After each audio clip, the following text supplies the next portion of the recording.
Hey, it's Jazz at Red Panda Reads and welcome to my 2021 book gift guide. Whoop! I am super excited for this video. I have chosen what I hope are some fabulous books. Well, I think they're fabulous.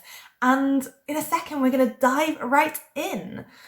What I have done for this video is I have created different themes, and under each theme I have listed some books that I think would make really good presents. I decided not to do this by genre because I sometimes find it very hard to put books into specific genres, with the exception of fantasy. There is a fantasy section, but within this video, under my different themings that you'll be able to see in the description below, I have a wide range of books of different genres for different people, from those who really love reading to those who are looking for just a light, easy holiday read. So shall we begin? So the first category is those cozy Christmas reads. These are books that create a spark of magic, that fill you with warmth, which make those dark, long January evenings bearable and make you forget that Christmas is over and all you can see is darkness on the horizon. I have 3 books in this category, and the first is, drum roll please, I did that too early. The first book in this category is The Toymaker by Robert Dinsdale. This mesmerising story spans 50 years.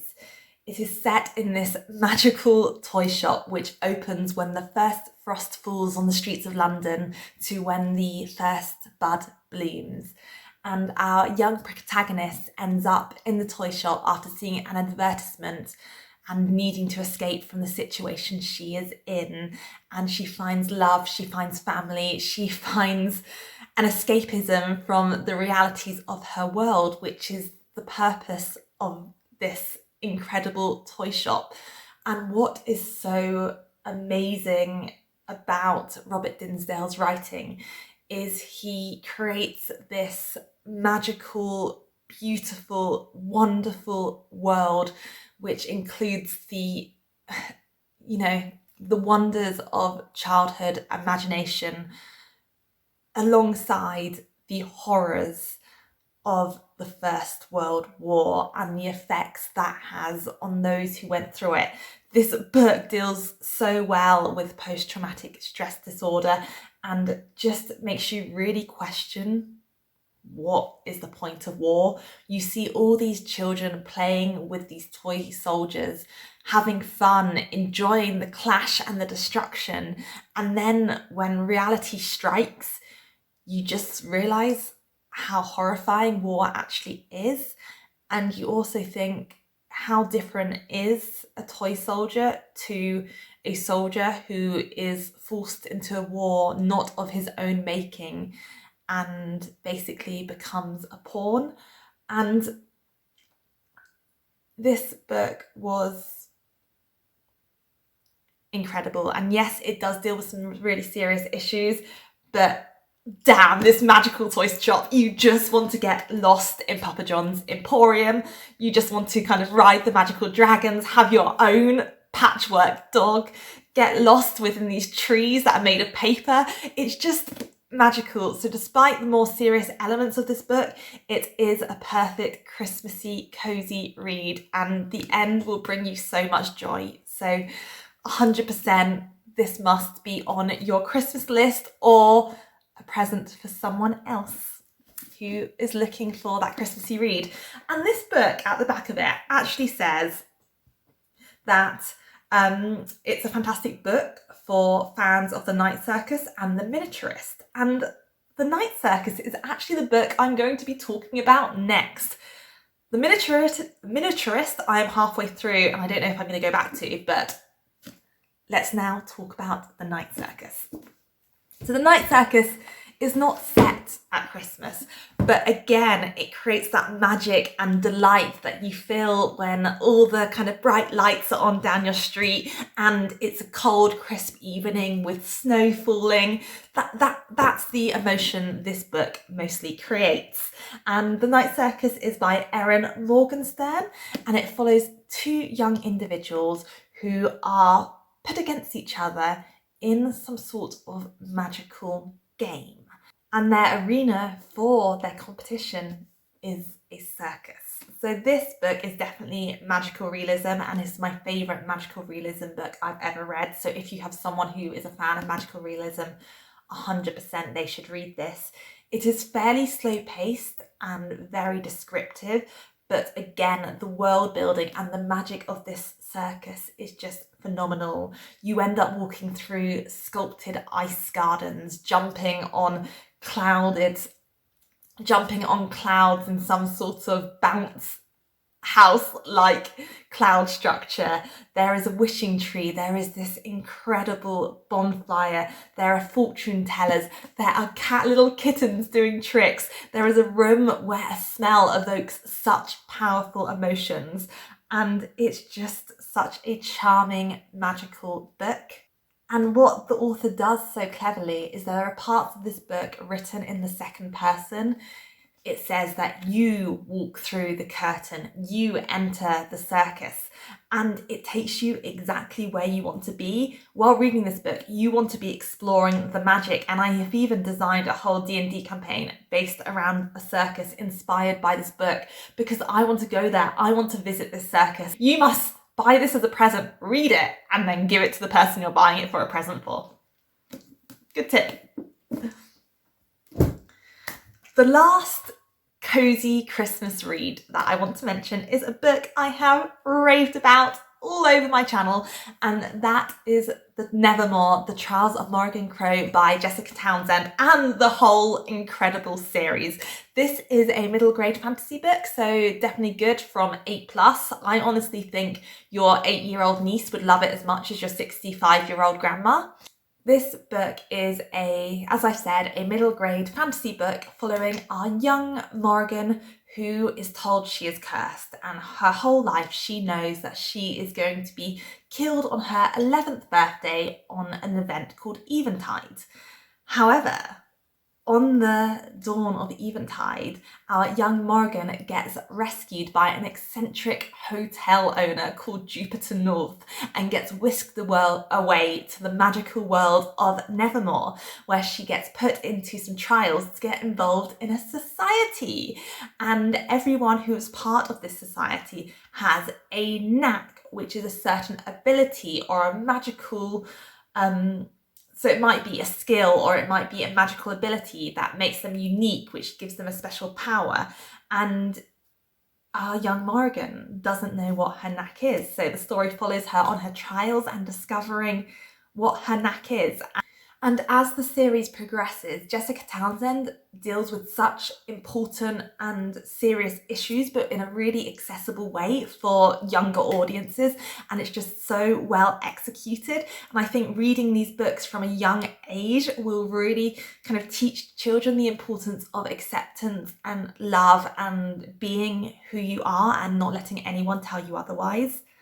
But the reason this is the perfect Christmassy series is that every single book has an amazing Christmas portion. I mean, they also have an amazing Halloween portion as well, but the Christmas portions are so much fun.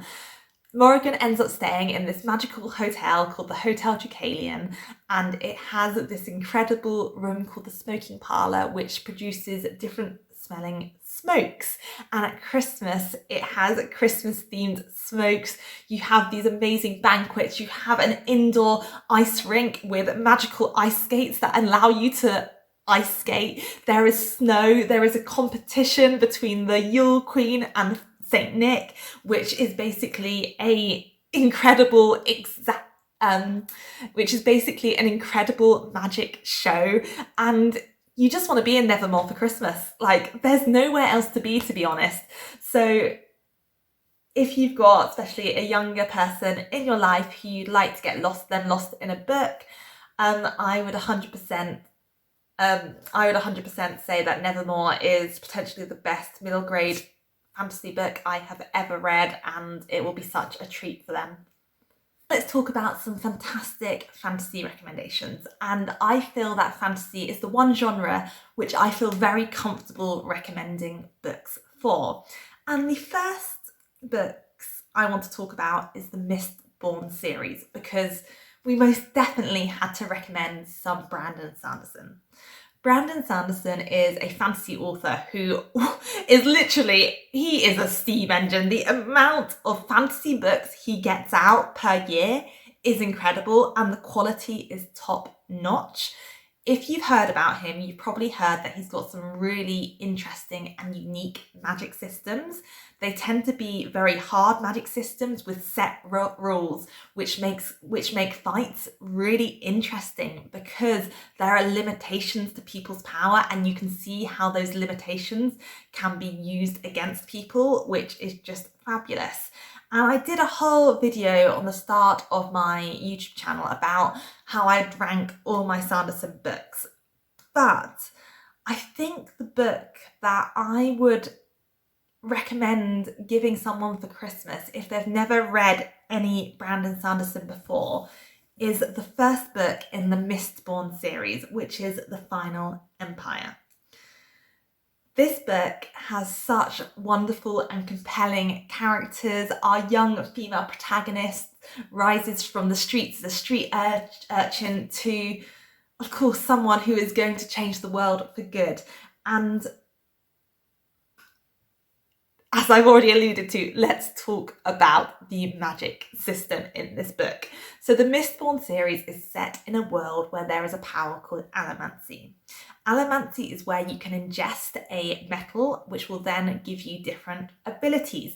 Different metals give you different abilities, and most allomancers can only consume one type of metal and have one type of ability. However, there are certain people who are very rare, called Mistborn, who can eat any metal and do all the different abilities. And these abilities can be from making you stronger to making you hear better, to be able to pull on metals and basically fly through the air.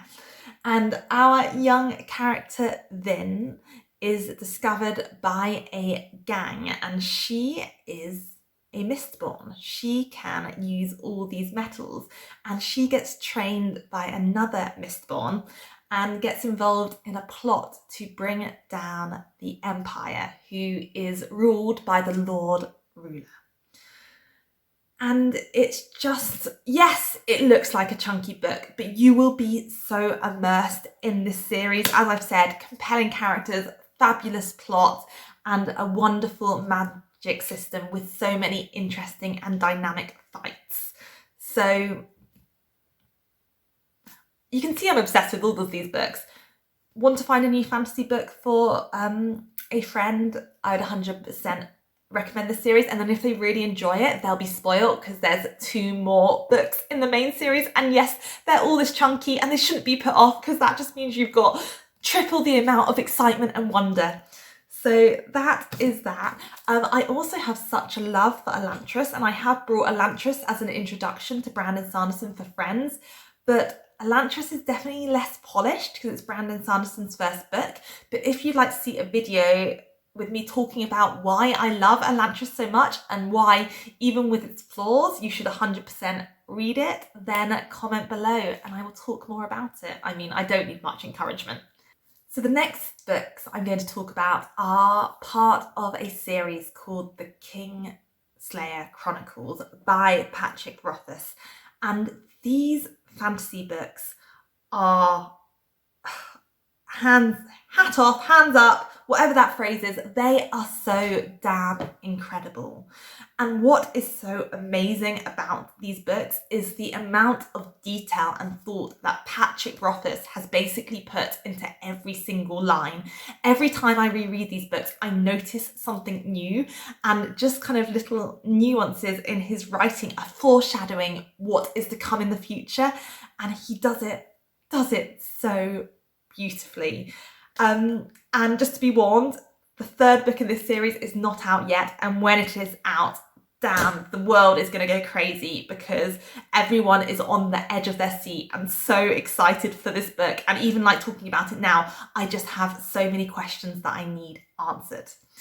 So the first of these books is The Name of the Wind, and it starts off with an innkeeper who is just tending his inn. And you discover that basically the world is under threat from demons and war. And basically this innkeeper is the cause of it all, apparently. And our innkeeper, Quoth, then starts telling his story from when he lost his parents as a kid, to walking the streets as a homeless child, to ending up at this ridiculously privileged arcane school, and his journeys beyond that. And yes, the premise sounds fairly simple, but there is so much magic, so much wonderful character development, so much excitement and mystery in this book, and you 100% need to give it to a fantasy lover if they haven't read it before. I must say, Quoth, our main character, is ridiculously clever but infuriating because he is so stubborn, and sometimes he is so stupid, and you're like, Quoth, why have you put yourself into this mess? Just keep your mouth shut. But you can't help but love him. But 100% you need to read this series. And so you've got The Name of the Wind, The Wise Man's Fear, which is the second one. But if you know someone who has read them, another alternative gift set in this universe is this beautiful little book that isn't just a gift in terms of its writing, but it's full of images and pictures, and it's just quite a luxurious present to have. I love a hardback book with beautiful images in it. It just is a real treat. But this book is set in the same universe. It follows one of our characters, Aurora, who is a young girl who was part of the arcane school, and the magic basically caused her to get really ill. So she's got a mental health condition, and she basically, to hide from whatever horrors she's gone through, she's almost regressed to a more childhood-like state. And this book is an insight into her mind, and the writing is fairly disjointed and harrowing, and also has that kind of delights of youth within it. And so it's like a book I have never read, because it's from the point of a mind of someone who is just trying to hide from the world.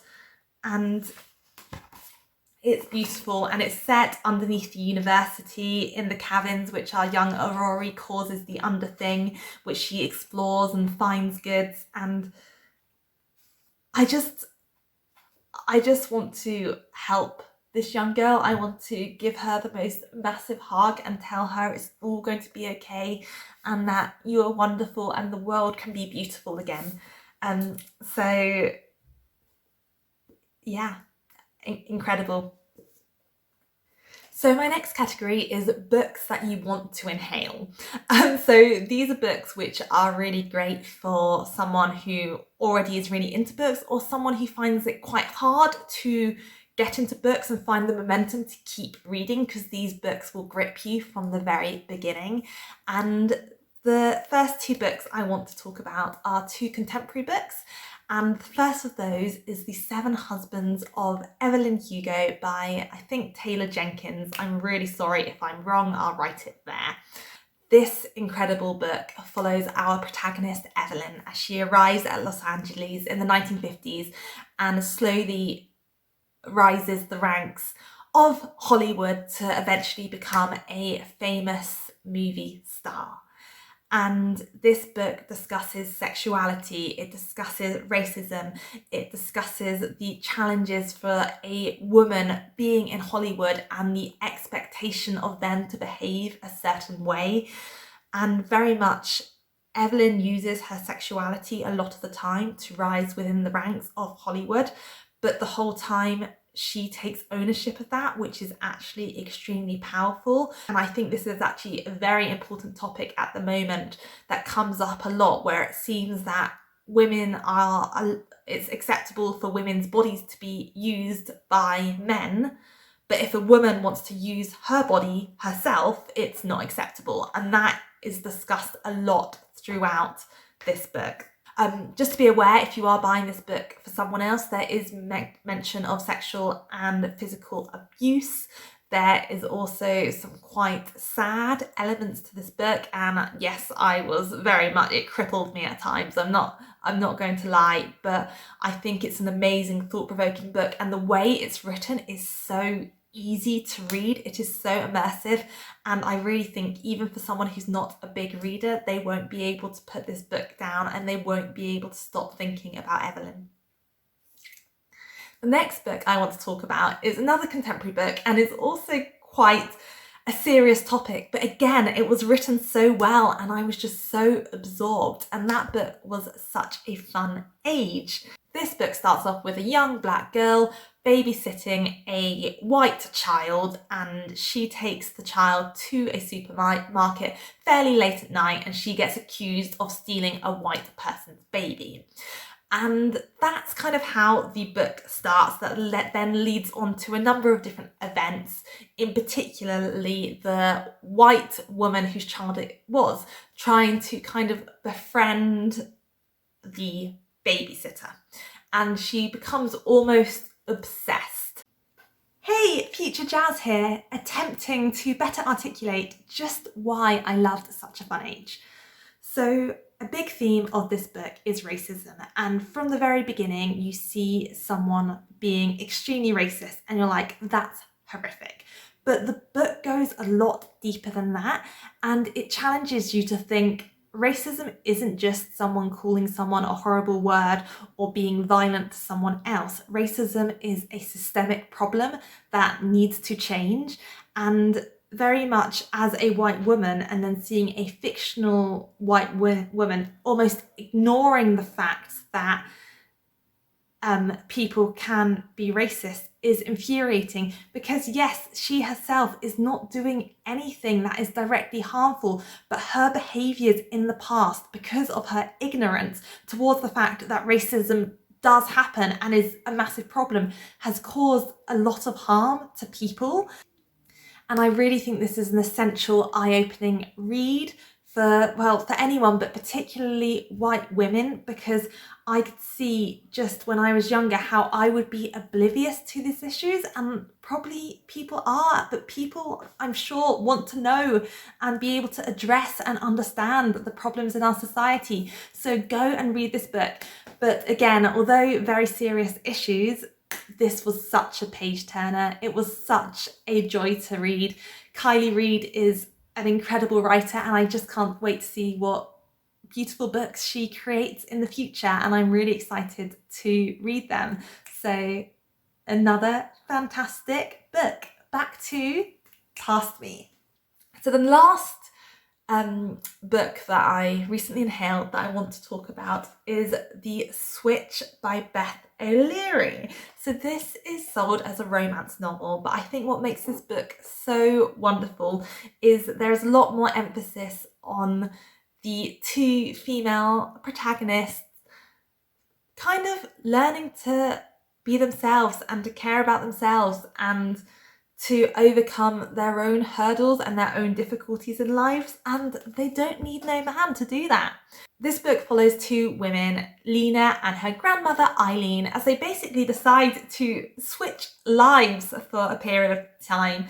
Lena has just been told to take 2 months of work, and her grandmother Eileen wants to go out dating, and I love having an 80-year-old going out there, putting herself online, having casual sex. It is fantastic.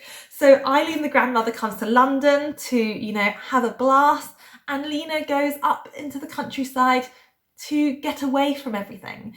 And both these women realise just how much they should value themselves.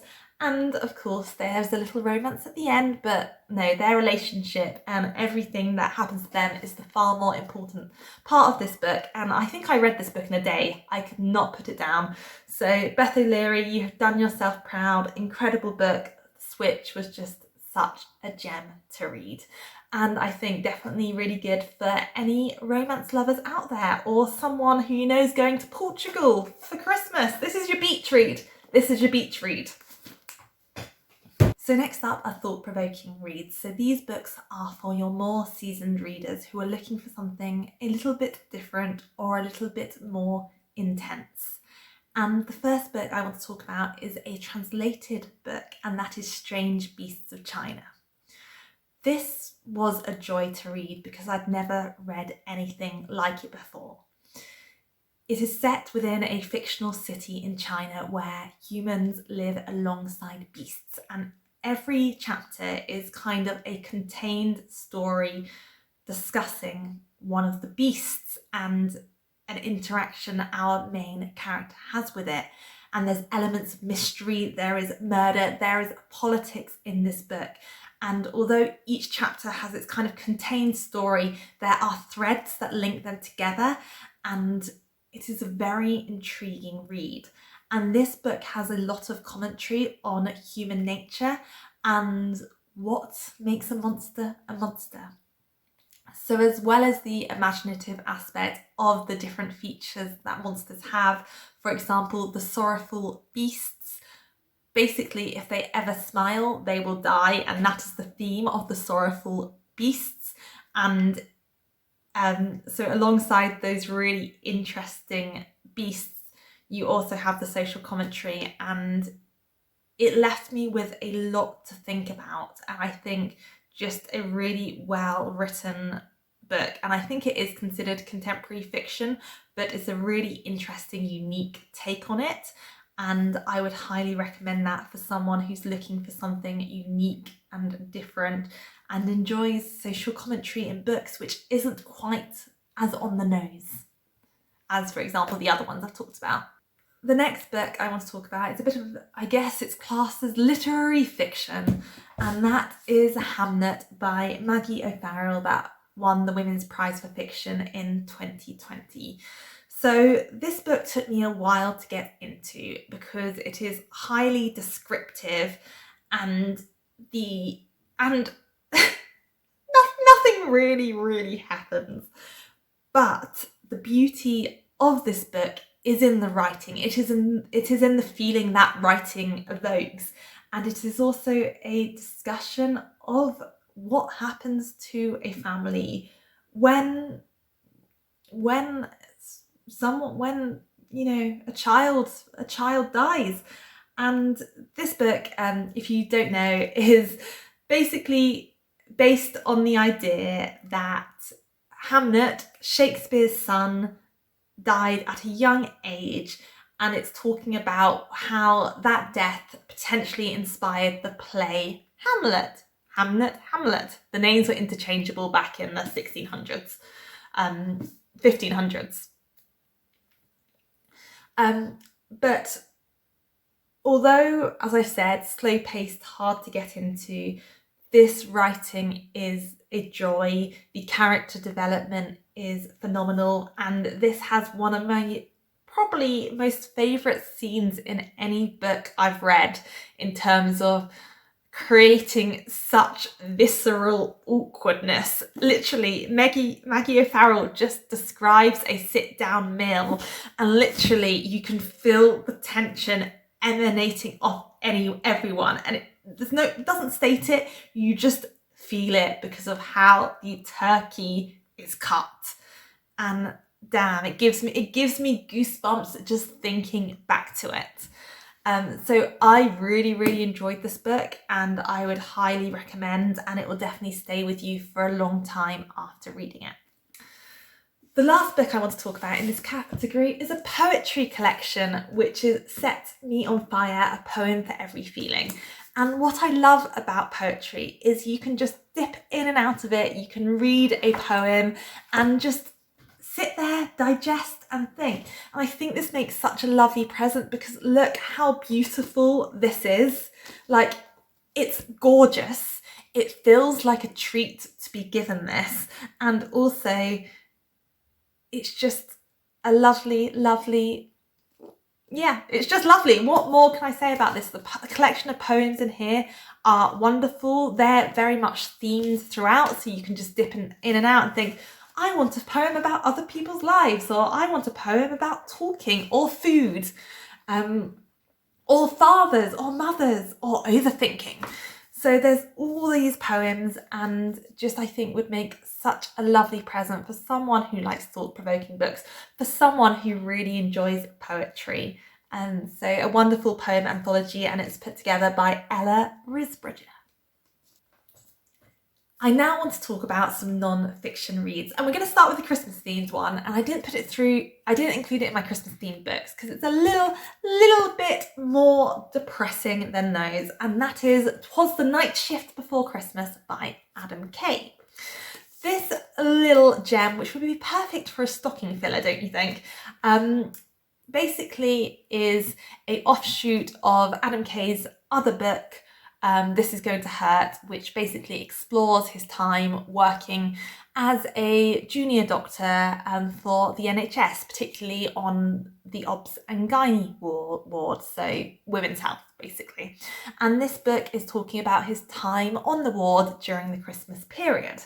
And I wanted to talk about this book for two reasons. Firstly, it's a really eye-opening and important read about the NHS, and you can just see the pressure doctors are under and what an incredible job they are doing, and that they are just human beings. Doctors are just human beings, and this book is just that. It's showing you the reality. It's showing you the fact that sometimes there aren't enough scrubs and they'll spend the morning desperately trying to find scrubs just to help their patients and see their patients. It talks about the difficulties, the laughter, the wonderful interactions, the sad interactions, and just how important the NHS is in England.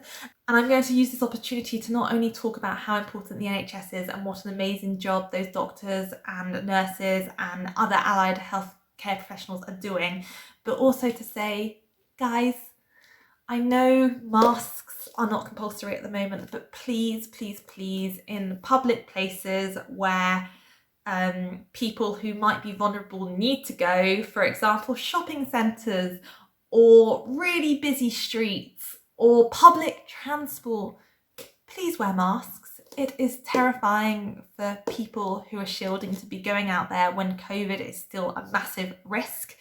And yes, the government is ignoring the fact that, you know, COVID even existed, it feels like, but it's still a real threat. So please still modify your behaviour to protect those who are at greater risk in the population.